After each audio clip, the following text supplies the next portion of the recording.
we'll have a little introduction of each of the men that are up here at the table. These are folks that have worked for the Rock Island Railroad in Herington. Some of them continued their careers after the Rock Island was shut down. Most probably all of you continued working here in Herington, but at least they can give you a little bit of an idea of what it was like to work during those days when the Rock Island was active and what their careers were like afterwards. Maybe a little bit about what railroading is like today and how it has changed from what it was like possibly in the 60s, 70s, 80s. Can you tell us your name and maybe when you started with the railroad, where you started? Bill Donahue, I started in 1971, August of 71 as a machine operator, maintenance away department, and went over to train service in 1973. There was a little gap in there when I thought I was going to become an undertaker, but college and me just didn't work out. So. But then I became a conductor in '83. There's several layoffs in that period of time, but conductor in '83, engineer in '89, and retired February 21. So 49 and a half years, a long time. I could have shot the guy and got out. Alright. My name's Paul Cohan, and I was hired out in 1959, May of 1959 as a fireman. And I went through the fireman deal until they severed the fireman out, and I think that was in '64. And then I hired out braking in '65. And I think I was promoted in '68. And after Rock Island shut down, I went to Pratt for a while, and then I got the prior rights position at Dalhart, Texas. And I worked out there till November 1 of 2001, and I've been retired 43 years now.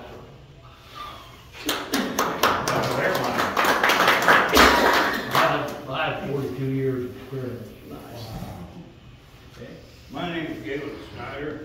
I hired out on Rock Island March 18th, 1966. I've traveled with a lot of railroads, and I've got a collection here for you all to take a look at. These represent every railroad that I have worked on, so I'd be very happy for you to take a eyeball at it. Okay. And what was your position on the railroad? I was a conductor. Conductor? Okay.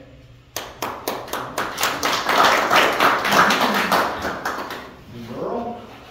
I hired out in 1956 as a braker, and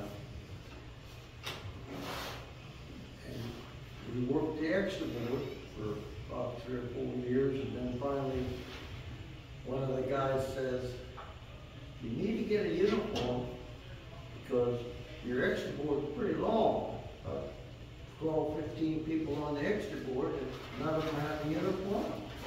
They got vacancies out of Kansas City on these carpenter trains that they run. They'll get up there for that vacancy." So that's how passengers started. And you went from Kansas City to Pratt, or you went from Kansas City to Caldwell. Caldwell train come from Minneapolis, and Chicago train come from,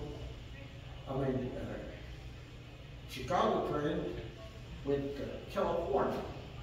So they're both long trips. And if you was on the train that went from Minneapolis to Houston, well, if you was on the rock, if you was on the platform, right, you followed, you could come right back. Otherwise, you had to stay at Caldwell for the next train, the next day. And so you actually had a longer trip on making that trip. And that trip that you could come back, stopped in Herington at 6 o'clock in the morning, and if people wanted to go to Kansas City, you could go down there, ride the train in Kansas City, you could be in Kansas City all day, and at 10 o'clock at night, you could come right back on either one of these trains, back to Herington. That was the passenger part. When did you retire? What I do now, When did you retire? I retired out in 98. 98. So I was retired. But, put a little more to it. Those two main passenger trains, they had one of them that left Kansas City at 11 o'clock at night. And it went to Belleville. And what it was a coach and a kind of 2 baggage cars. And when you left Kansas City at Topeka, then there's a guy named Walt Longmover got on there at Topeka, and he was handling boxes and baggage. But at Christmas and time or a holiday, when you first, he got on Topeka. Okay, the next stop was Manhattan. Okay, you stop in Manhattan about 2 o'clock, 3 o'clock in the morning.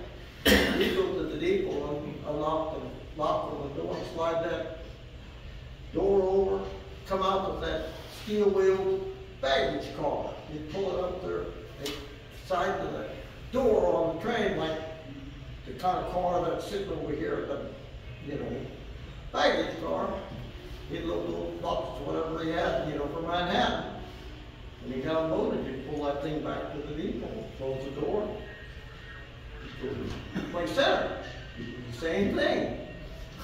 So you was the handyman, and you was the handyman on that particular train. And that's just the way it is. And then you went to Belleville and you stayed over the rest of the morning. Then in the afternoon you'd come back, and of course you had the mailman, he was with you.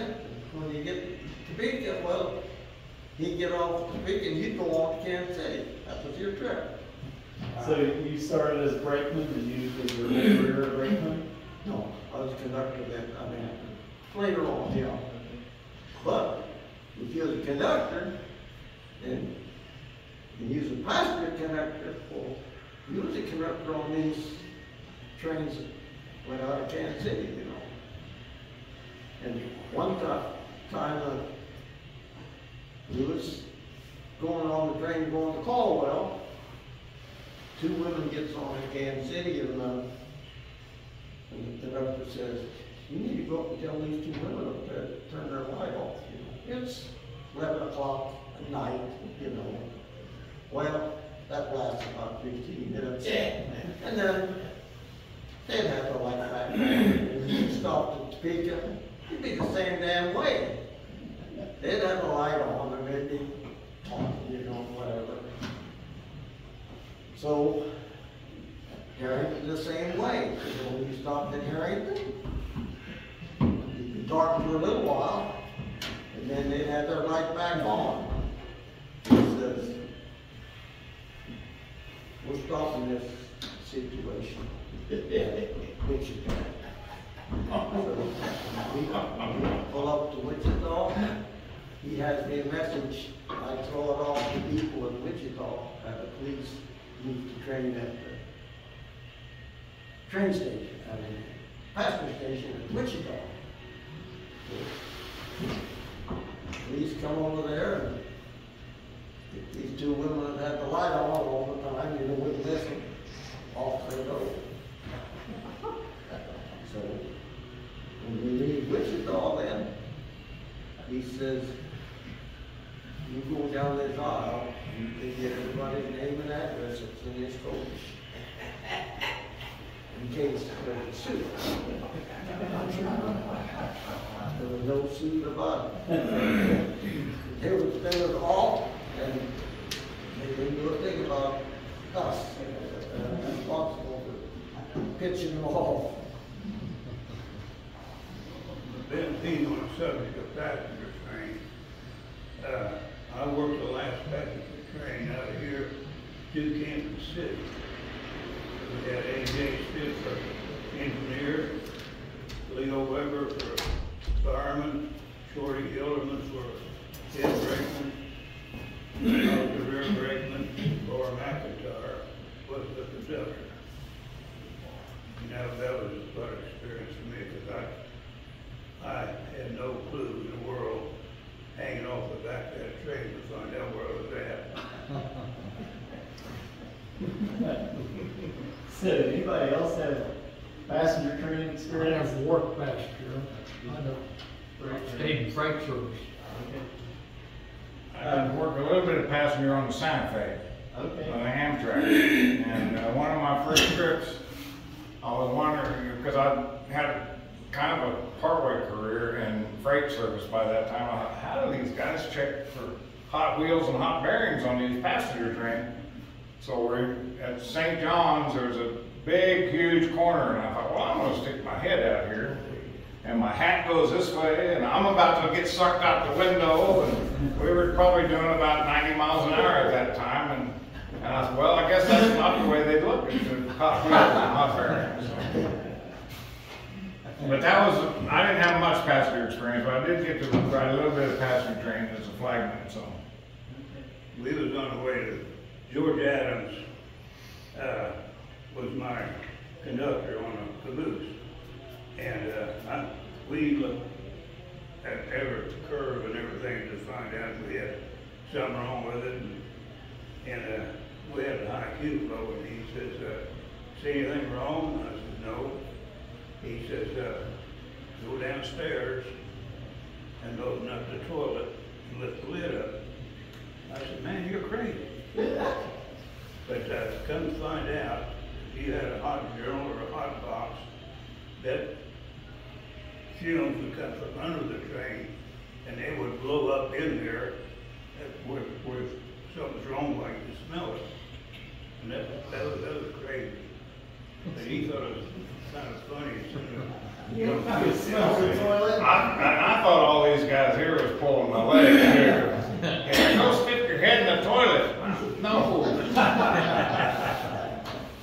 But it was just a hole in the floor, basically what it was.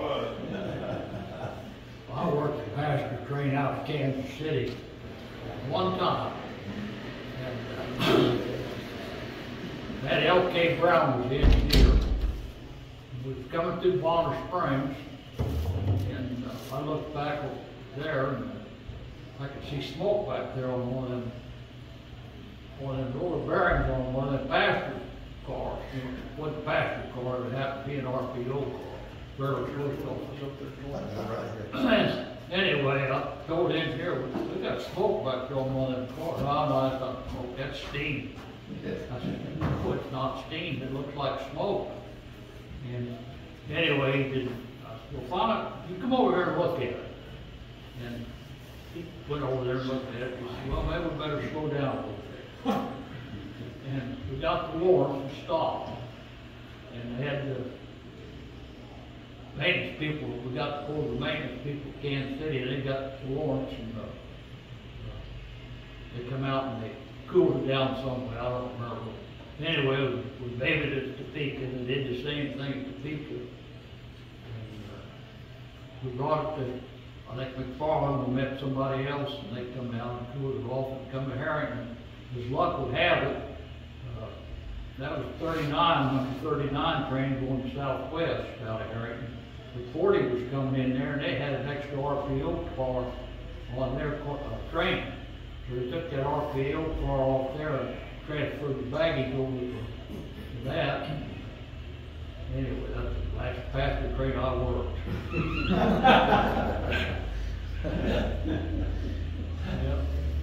All right, so we got another railroader. Oh, I'm listening. When were you hired on? 1969, August of 69. I hired out as a brakeman. And I worked 2 weeks as a brakeman, and I got cut off. I went down to Roundhouse and fueled locomotives for, I don't know, 6 months. Then I got called to Kansas City as a switchman. And at that time, they were hiring engineers, so they called me back to Herington, and I was a fireman for them. And I got promoted in '73. And I worked as an engineer from '73 to 1990. And from 90, I worked from 1990 to 2007 as an officer, a road foreman, and rules examiner. He was a good one. Yeah, he turned his head. Yeah, he was fortunate enough to stay around Herington all them years ago. 1990, there was a accident back east. I don't remember where it was, but I think the guy's name was Gates. A young engineer that supposedly was smoking marijuana. Nice. And there was a bad derailment. I think there was fatality, stuff like that. 16 killed. I don't They remember. ran through the switch and hit the side of Amtrak. Yeah, and I don't remember the circumstance behind it. But anyway, the railroad and the government, the National Transportation Safety Board, whenever there's anything like that occurs, we've got to have corrective actions. And we have rule books that thick of accidents. But anyway, the government says, well, we're going to take care of this. We're going to come up with what's called engineer certification. So when I took promotion, I took it in a baggage car like over here across the street. I sat in one of them for 5 days and was grilled, question after question, to pass my engineer certification. Well, these engineers, Bill, did you go through the new? I don't know if it was new. It was new at the time. It was, We yeah. went to training and then went to. But it Cerritos changed, for a month. the government got involved in it in 1990. And before, when I went through it, the government trained me. But when Bill went through it, the government trained me to train him. And to do that, he had to jump through all kinds of hoops. He had to take physicals. When I was hired in 1990, I was supposed to ride with him twice a year over the road to test his skills, see if he's up to par. And he usually was. He usually was. Those are good trips. And they also had what was called event recorders, like your speedometers on your cars. But these event recorders are similar to like a black box in an airplane. You've heard of these black boxes? And each one of these locomotives have an event recorder in it. And that was part of my duties, was to retrieve locomotives or downloads off these locomotives so I can see what he's doing by looking at this map. I can tell every time he blew the whistle. I can tell how fast he was going. I can tell where he's at. I can see all of this on a piece of paper. He don't know it. But that's just part of the requirements the government was required. And it was, and every year there was some kind of a court action. This isn't legal. So they would come in and say, well, you can't be checking him on this. You can't do that no more. The union, we was fighting the unions all the time, you can't do this. And that was just part of the railroad. And rules would change, get modified, adapted all the time. And I don't know how these guys kept up with things. I sure couldn't. I mean, it was changing so fast. The ink wasn't even drying on a rule, and they would change it again, wouldn't they? And it was just, it was a battle. But But that was part of my job, was the road foreman. I used to investigate crossing accidents. There'd be a crossing accident, and there again, I'd have to download the locomotives, get all that information off of all the locomotives. And the majority of them, the crossing accidents, would end up in litigation. You know, somebody's going to try to sue the railroad, and I'd have to testify, you know, here's what the engineer was doing, or here's what he was not doing, here's what he was doing properly, he's blowing the whistle and all this stuff. I can prove it. And, you know, that was involved in it. What else? Rules classes. He didn't even want to talk. Well, go ahead, Roger, I'm just, keep yourself up here. But, I was involved in rules classes for taught rules. I was in the simulator. Southern Pacific had a large simulator in Lenexa, Kansas. And it was just like a half a locomotive cut in two. And it had the standard locomotive cab like we have nowadays, well, it was half of it. But it was all computer controlled. They had it mounted on a rubber mount, and you're looking at a screen, just like a video game. And it was going, you'd be going down the track, and you'd go over a road crossing, and you could feel the simulator. Just like you're in a real train, you could feel it going over these crossings. But all the training was usually out on the West Coast. You'd be running along the ocean. I mean, it was real railroad, but it was fascinating. And I did that for about a year and a half of training, I don't know, probably 300-400 engineers out of Phoenix. And there was a lot of shortages at that time. And they was running these kids through these classes just as fast as they could get them. And I don't know, it went fast. So you mentioned how dangerous railroading can be and some of the things that can happen. You guys maybe relate to some perhaps railroading accidents that you have been witnesses to or know about that have occurred during your careers? One particular accident. I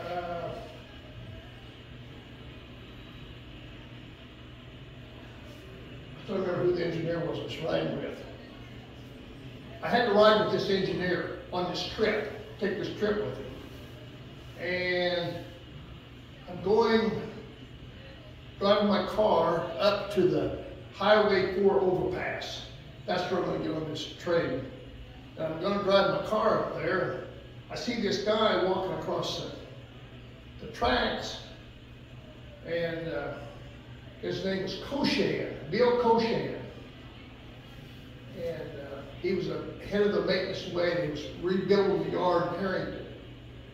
And I stopped, and I had a package of crackers, and little six-pack crackers. I rolled my window down, was talking to him, took the crackers out of my pocket, handed them to him. He opened, he starts eating, we start jawboning a little bit. And have a good day.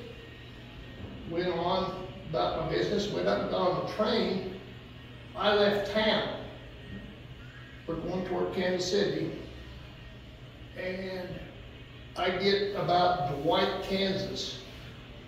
And dispatcher called and says, you need to get back to Herington immediately. There's been a fatality in your yard. And I don't remember who the crew was. But anyway, this individual, they're working on the track rebuilding the railroad in Herington. And this Cochan, this guy that I give these crackers to, was walking. You just got to kind of imagine these are railroad tracks. This is one track, this is another one, this is another one. And this Cochan was a maintenance away worker. And he's got a lot on his mind, and he's walking across the track to get to the other side of the yard.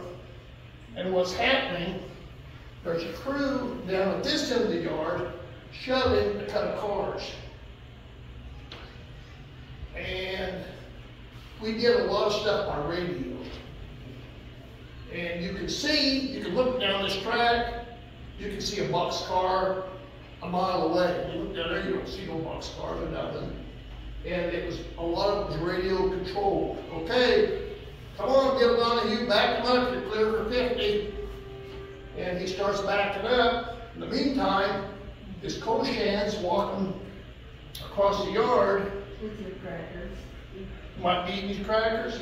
And they're shoving this cut of cars down here. And he walked right in the path. And they shoved it right over him, right at the north end of the yard. And he was from California, wasn't he? Texas. Can't remember the name. He had 2 weeks to work. And that, when he was eating that crackers, he was telling me he was going home in 2 weeks. He was retiring 2 weeks. And bad day. Bad day. But I don't remember. Do you guys remember who was? I mean, it was terrible. It was terrible. I mean, just in there's not much room underneath between the axle and the ballast anyway. But I mean, he actually got down there and he cut him up and he was drugging forever. But it was a bad, bad day. But I went back, I had to go back to that. And I don't know. Something you never forget. Yeah. Yeah, the funniest thing ever happened to me, we got cut off on Rock Island and had to find homes, so JT Kelso and I, we found out what we could go to work for the Santa Fe. So we went to Belleville and met the foreman out there, so we go out on the track, we actually hammered spikes. But we were gonna start a motor car and go out and do our thing. And the foreman, we tried everything to start this motor car. So he said, let's get on this thing and we'll push it. And three of us couldn't push it, it was too heavy. So finally, we got it going pretty good and that thing started. It went down the track and nobody on it. We went 15 miles down the track and we finally derailed. Went through 2 towns.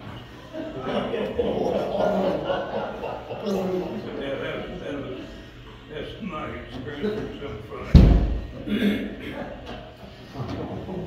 We was on a train at Caldwell 18 years ago when it was somewhere around 10:30 in the morning, daylight.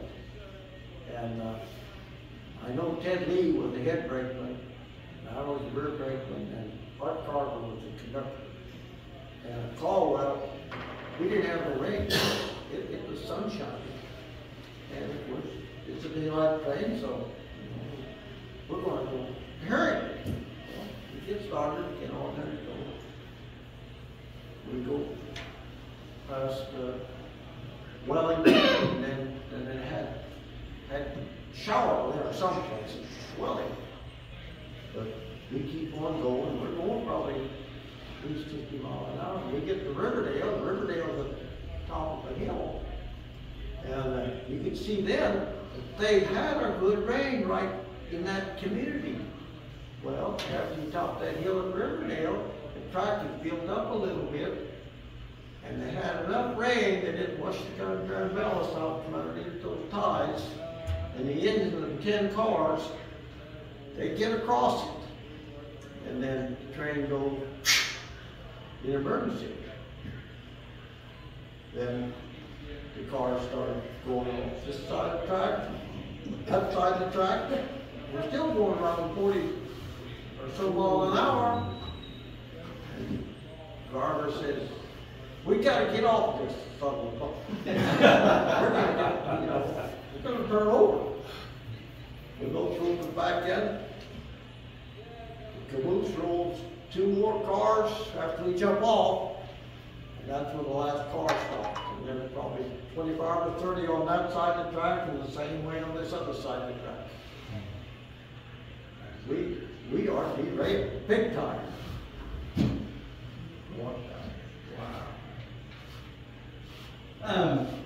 How about, can you describe for us what it's like for a railroader when you get the call that you know, it's time to go to work?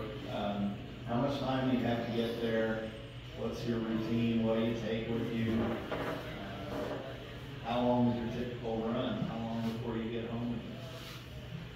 They used to call us SAP. A lot of times. Might be 2 or 3 o'clock in the morning to get a call SAP. You got down there as soon as possible.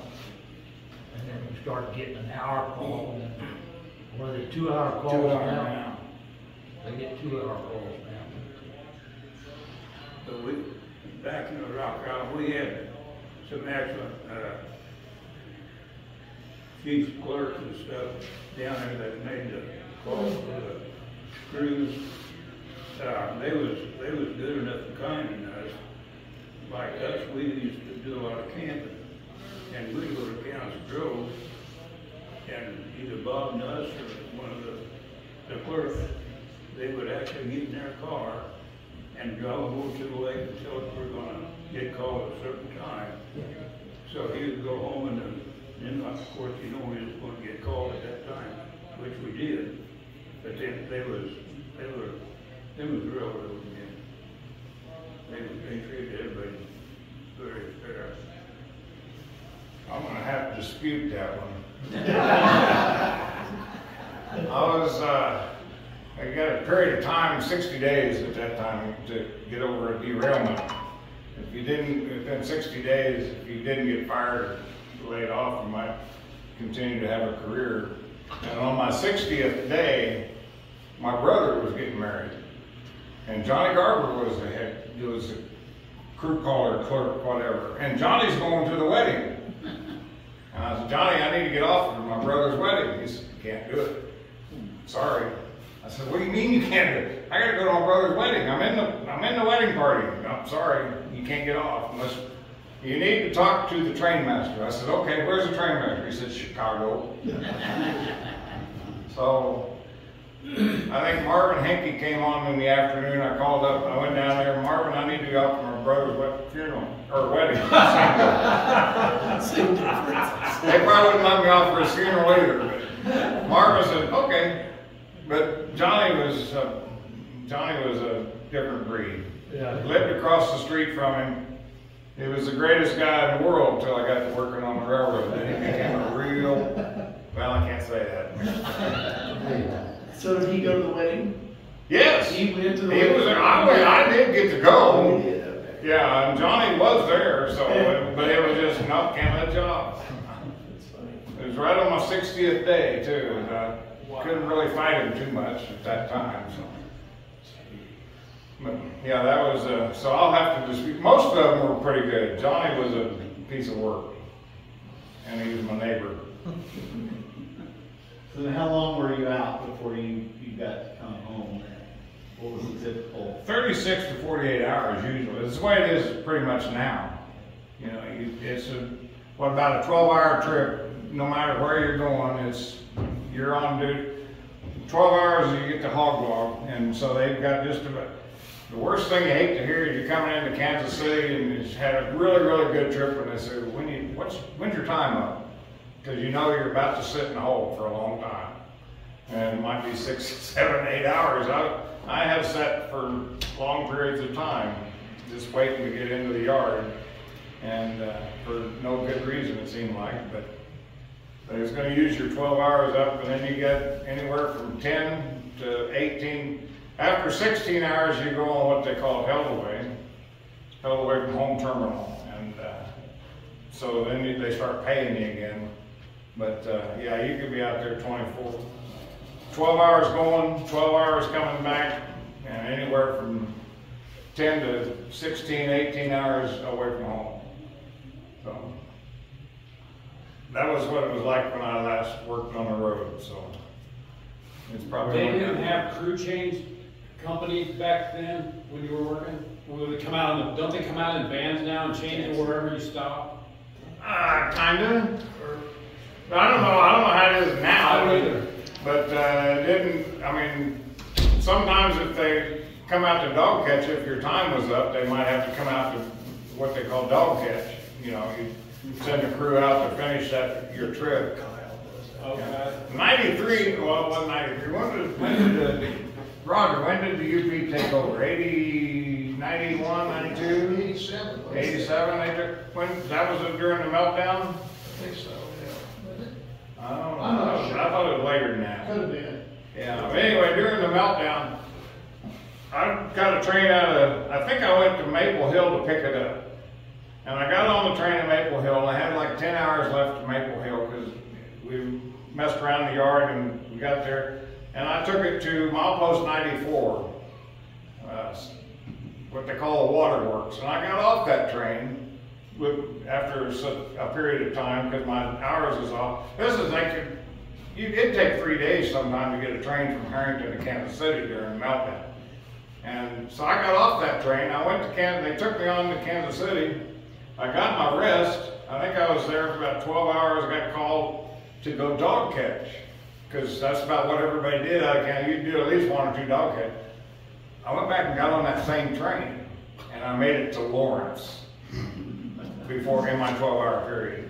And then they took me off and took me back to Herington. So, but yeah, during the meltdown it was ridiculous, and during the '93 flood it was ridiculous. So, Oh man, I'll bet.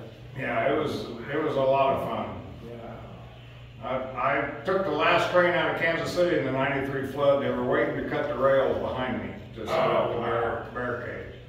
And I got across the bridge at Topeka, knowing that there's a bridge in the river down there already, because I'd seen it many times with the cars and everything. And I'm taking this across, and the water's splashing up on the side of the rails and everything. And let's just get across. And we did. We got it out to the sand pit and tied her down. And next day I was in Houston, Texas. Wow. Working this borrowed out to Houston. So you don't want to go to Houston in August.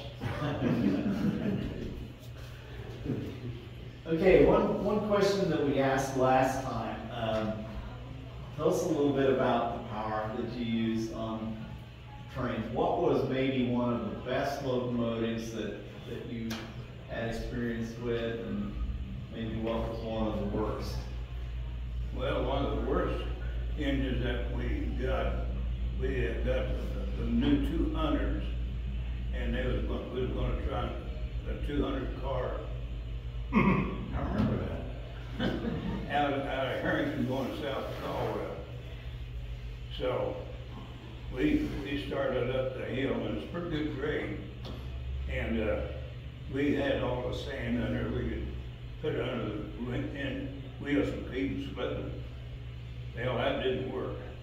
So anyway, we had a switch engine behind us, and we got so many knuckles, they hooked on a switch engine to start getting rid of cars so we could make about, I think we wound up about 70 cars. The rest was in the yard. But the engine wouldn't hold the rail, they just split. So that's a dog one. One time we was called from the NWX, that's the one that went from Herington to McFarland, made the curve, then went to Belleville. Well, you don't have the regular engineer, you got a guy off the extra board. And we're over there talking, getting ready to go to work, and he says, I've never been on that Belleville line. He's an ex-engineer. I didn't make no student trips on there. Well, I says, you know how to run the train from Herington to McFarland? And we get to McFarland and we line across. I'll be on my way from the caboose and I'll walk up there to the engine. I'll get on there with you. We'll go to Belleville. Well, I don't know. It's either that or wait another 2 hours for a different engineer. Okay. So that's what we did. We go to my car, and of course I start walking up, you know, and then when they pull through that, the rear brake, and he lines the switch behind us. And I walk on up to the engine, and get on the engine, and I tell him, I'll tell you where to slow down. And be careful, it isn't a high-speed railroad, Bill. So I tell him where to set the air, where to slow down. We go on to Belleville. We didn't have no set-outs to make. You know, we just threw a train. And, okay, he says. I said, well, I'll get you. We'll just go to Belleville. That was a student trip.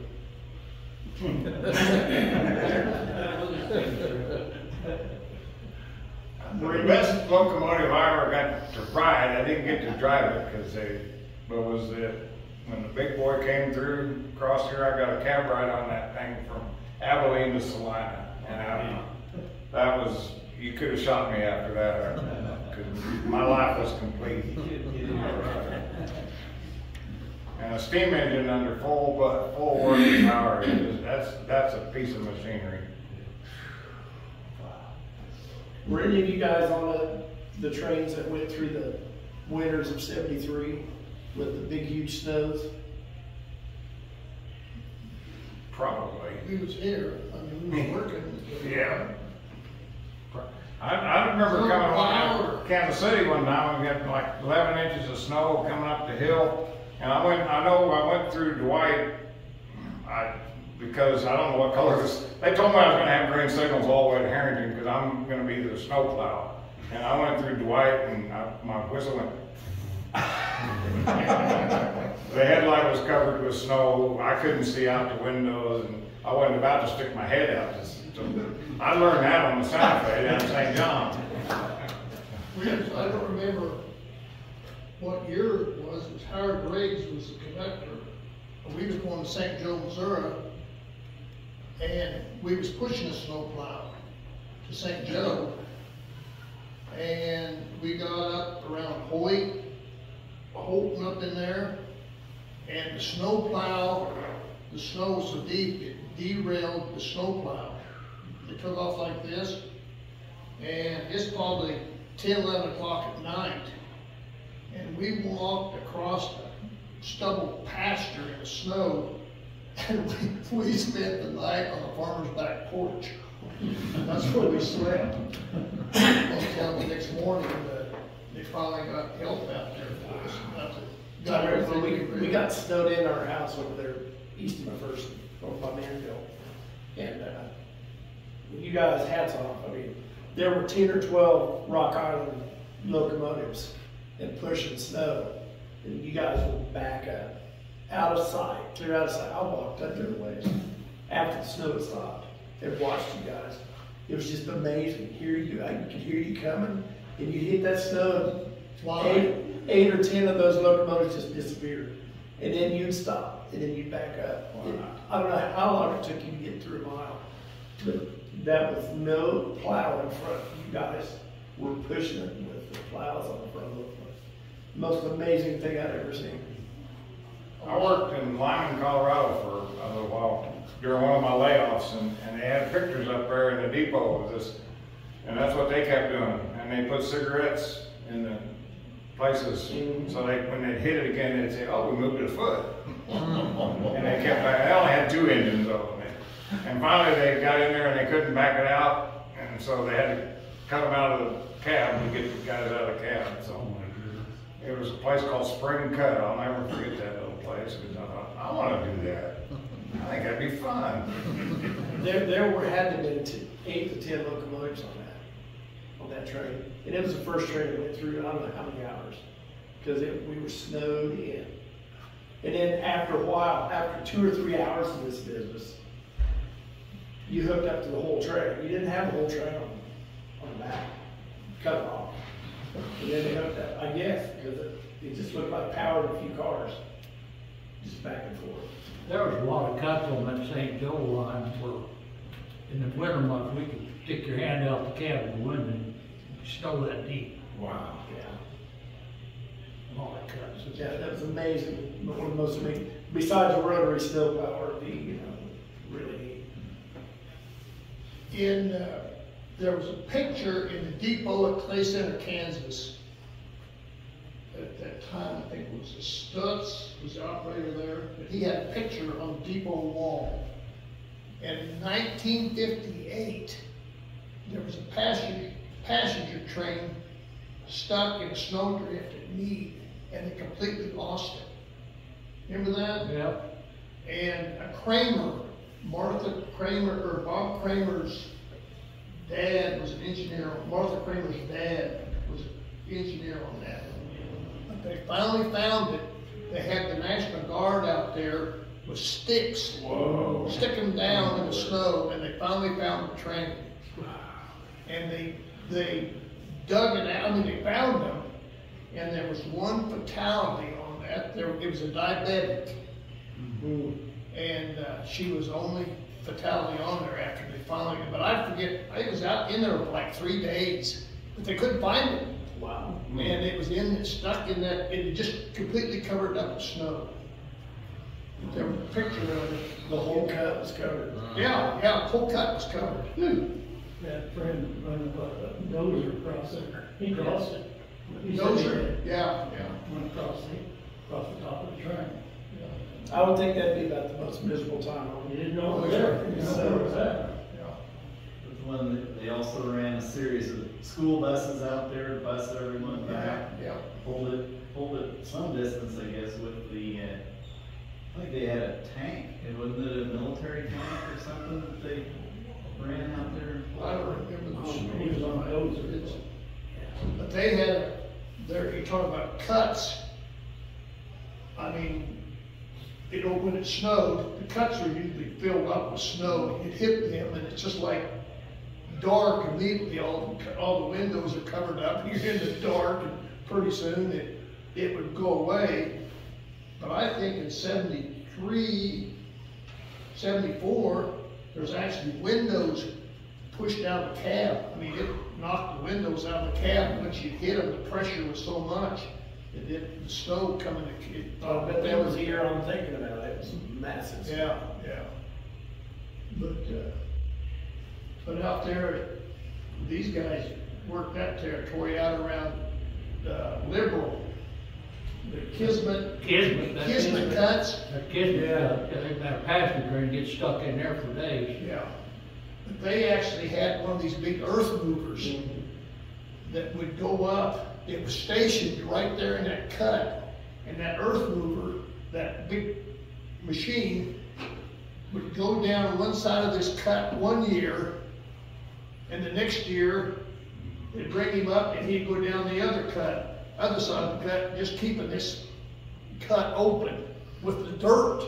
I mean, and that was a big, but something else that would fill up with them was tumbleweeds. The tumbleweeds, you can't believe tumbleweeds, that many. I mean, they'd fill a cut up and they get underneath the train and it's just like you're running on grease. Yeah. The wheels spin and them things will lodge up tight enough, they'll actually separate the air hoses. Oh, no. Yeah, Ooh. That's not good. Yeah. So isn't that the longest bridge out of Kismet? It's pretty good size. I would say well, around It's here. the highest one. The highest one, yeah. Yeah, it's kind of scary to walk across. But they got they got a lead wire that runs across that thing. So if the bridge ever catches on fire, Yes. it will melt that wire And they're- and yeah. turn the signal So you to. say, oh, cool. Yeah. But the story goes, years ago, there was a old timer lived down at the bottom of that hill, and there was a very frequent occurrence of the water getting down here, getting close, and this old farmer would alert the farmers, or alert the railroad that the water was high.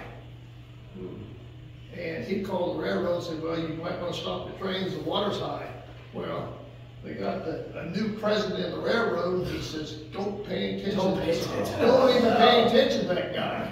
So the next rain that came, the train goes to the break. And after that, They paid a little attention to yeah. it. I got that story out of Trains magazine. That was Logan, New Mexico, the high bridge, wasn't it? That's one of the. Logan, I think that's the high bridge. It is, it's the highest. Kismet's a long. Kismet's a big cut. Longest, yeah, the longest. Yeah. But that one at Kismet's longer, like the span. Yeah. Yeah, Logan's the high one. Yeah. Did you guys know, Roscoe Golden? Yeah, Down at the depot. yeah. He was a great friend. Yeah. Really nice. All right, we're getting close to the bottom of the hour here. Rusty, do you have any questions for these guys? Oh, I'll tell you one, and then maybe each one of you can interject. I think each one of you now fall in that time frame of where you hired on the Rock Island, and then the Rock Island went under. What did you guys do during that time? How did that affect you? I'd kind of like to hear kind of each one of your experiences on that, because I think you all are kind of in that generation now where it was kind of about right in the middle there, where it kind of divided that up. Well, I had to go to Dodge City on the Santa Fe, worked, hired out of Newton, went into Dodge City, and then from there we would transfer, go to Dodge City to Satana, Oklahoma, down in the Panhandle. We had to work out down there for about 6 months before we got hard back on to come out on the rehab. But there was people scattered all over Thunder, just go to work. Burl, how about you? How did that affect you there? What did you do after The shutdown of the Rock Island. shutdown? I still have, I was on the extra board. I had to go to Galahad for a week. And then after that, then I could come back and I could work at Pratt. I think I worked there a month. Then I could come to Herington. Somehow or another. Numbers shifted somehow, but then I got back to Herington. Now, a number of these guys, once the Rock Island shut down, the Southern Pacific retained. Did you stay on, Paul? Did you stay working? Was you cut off? No, I got cut off. Burl? Burl, it was one of the youngest. You were still working. So they did retain some of the old Rock Island employees. The Southern Pacific did pick them up. But like Ian was talking, there were some of them that had to leave home if they wanted. We went through a lawsuit. Scottville took over this railroad because they put their seniority ahead of us. We went through a lawsuit and we lost it. But anyway, they come up with a deal where they would give us so many prior rights positions. Herington got 21 prior rights positions. Worrell was lucky enough to get one of the, he didn't get one to start with, but there was 2 or 3 of the older heads retired and he stepped into that 21st position. Now, I think Charlie Everhart got the last one, the 21st position. But there were 15 at Dalhart, 15 at Pratt, and there was 37 at Dalhart.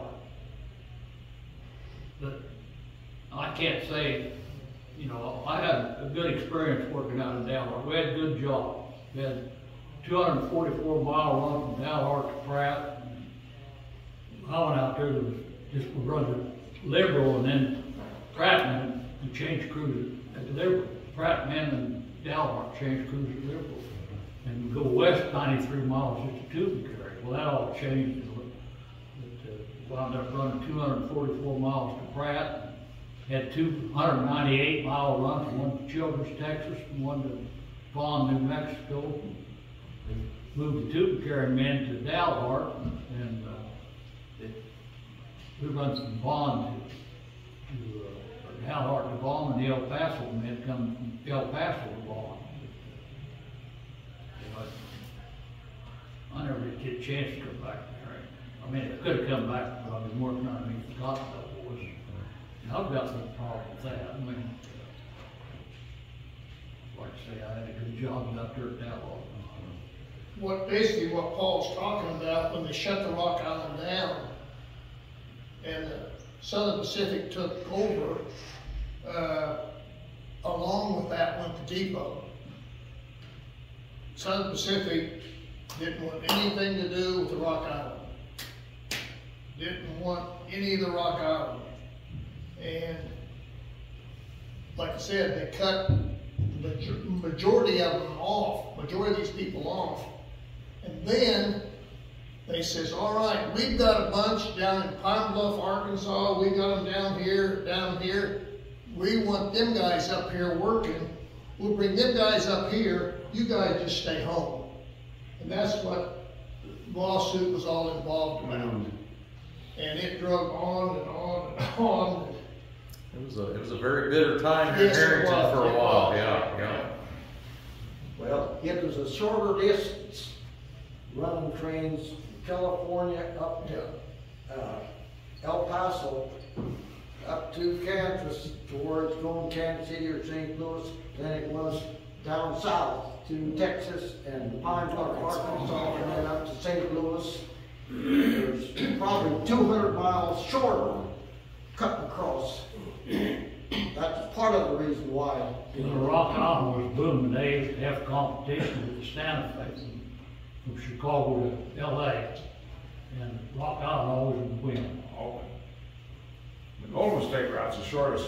Yeah. Chicago to Los Angeles route that there is. 36 was 36 hours or something Yeah, like that. something like that. When I first hired out, some of these engineers we worked with would leave Kansas City, it was 147 miles to Herington. 147 minutes we'd be in Herington. They run all. About the one thing I'd like to say is, when I first hired out on the railroad, it was like a family. You know, all the people that you worked with, it was like a family. And you might not like all of them, but it was a whole lot of different. And as attrition and new contracts come out, and they got rid of this brakeman and that brakeman, and it lost its family atmosphere. You got one big corporation now that's running the thing, and you're just a number. And it's really sad the way it has turned out. These guys probably told me when I hired out, said, kid, if you can hang on for 5 years, you got a good job. And I hung on for well over 5 years, and it never became a good job. It was a good paycheck, but it was not a good life. It was not a good, the job just got worse and worse and worse as time went on. You know, like Paul was saying, 147 minutes to Kansas City.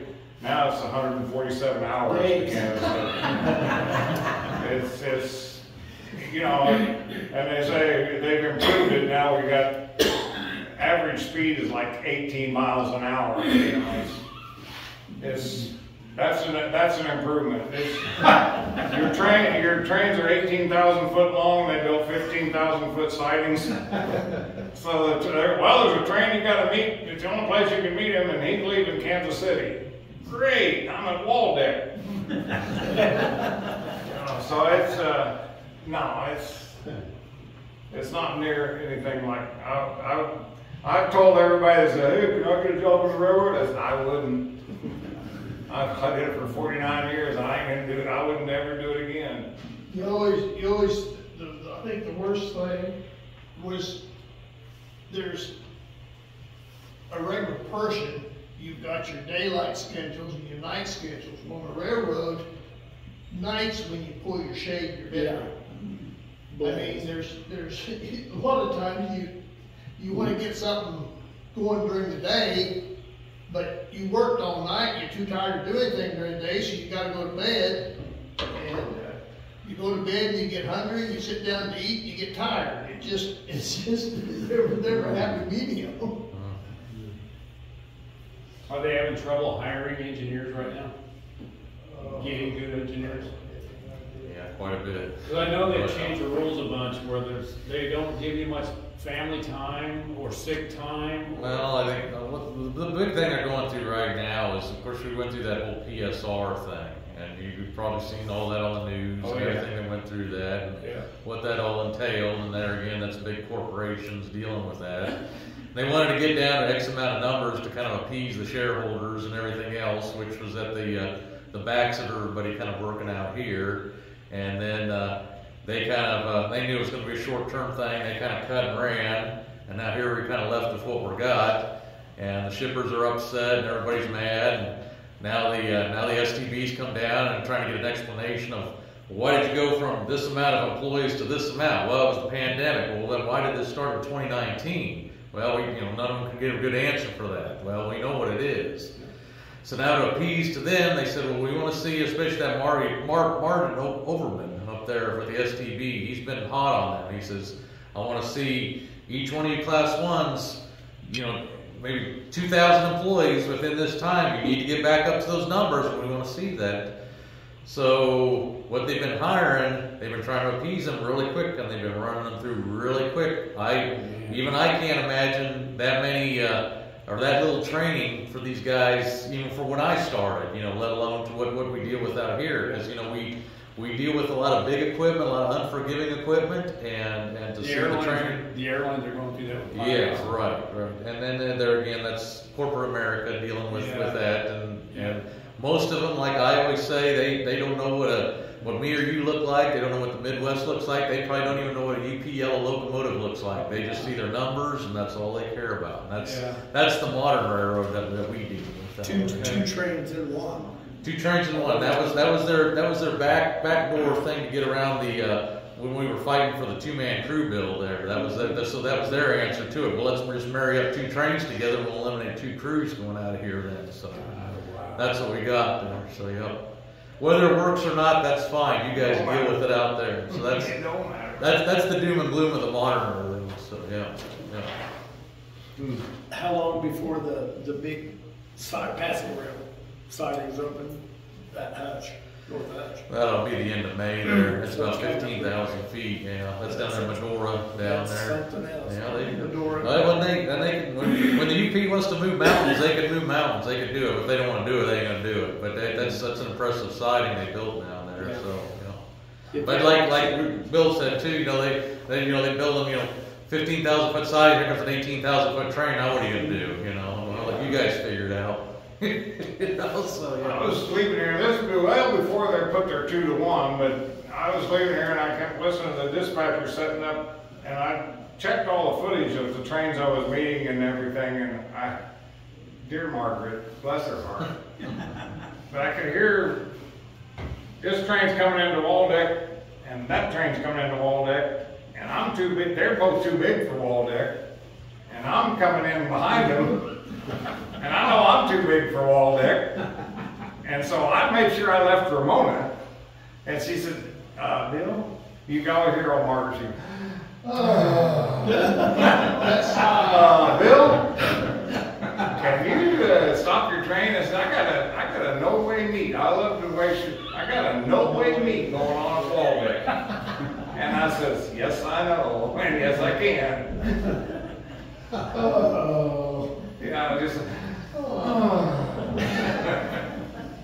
That's happened quite a bit. Waldeck seemed to be a notorious place for that too. Yes, it was always, because that was their longest sighting along there at that time. We had that one night. Remember Ken Love out there, WKL, he did one of those over there. He put a 6,000 footer in there, but then he also put the local in right behind it, and we're on the main line. And I hear a train coming over there, and they hit that detector down there at 187. And I'm like, boy, they better only be about 400 foot because otherwise they ain't gonna fit. And then I hear an axle count of 444, and I'm like, well, that ain't gonna work. So like, Steve Zerber was coming over from camp, and I said, you better stop. He said, you ain't gonna fit. He goes, oh, well, I better stop my train. we're having about a 4-on-4 meet over there. And then W. he heard it. You know, he'd always monitor the radio. And he's like, somebody's going to have to shove back. And that's when he was just going off his shift. The new dispatcher had to take over that. And I think Zerb had to shove back to Galva over there. Yeah. So how long is Galva compared to like Ramona? And Galva would be, let's see, that's at about milepost 210, something like that. And Ramona's what, 189 or no, 181 over there. So I don't know, about 20 miles or whatever, like that, 30 miles, I think is what it is over there. You got Galva, Waldeck, Ramona, and then going east, you got East Herington, there's double main, and you got White City. I guess the question is the shorter of the ones. The sidings. Yep. Right now, we got Waldeck, it's 15,000 foot even. Galva's about 97. Inman's still over there, I think it's about 89. Medora, once they get it going, it's 15,000. Whiteside's 15,000 now. Janet, 89, and then Preston, they've expanded up to 16,120. That's nice. Down there, yeah. And then Wellsford, when you go past Pratt, go back to Wellsford, that's about 17,800. They actually built, of course, them railroaders coming in from Dalhart, always, we talk about that all the time, they laugh, they said, they put a 26,000 foot siding out there at Liberal, and they have no crossovers in between, so they put like a 6,000 foot train in, there's, you know, another 20,000 feet of track back there that's not even being used back there, you know, so. Can you use that back here? Yeah, but it looked good on the books when they did that, so. Okay, They were anticipating more tumbleweeds. Yeah. I worked out there on that southwest line, the longest siding was 9,000 feet. Yeah. Yep. We're about 15 minutes over time, and I'm sure these guys, you probably have more questions, and I bet they're willing to stick around. You get 4 or 5 railroaders in the same place. Yeah, it just Couple of days. We need to tell them Yeah. thanks for.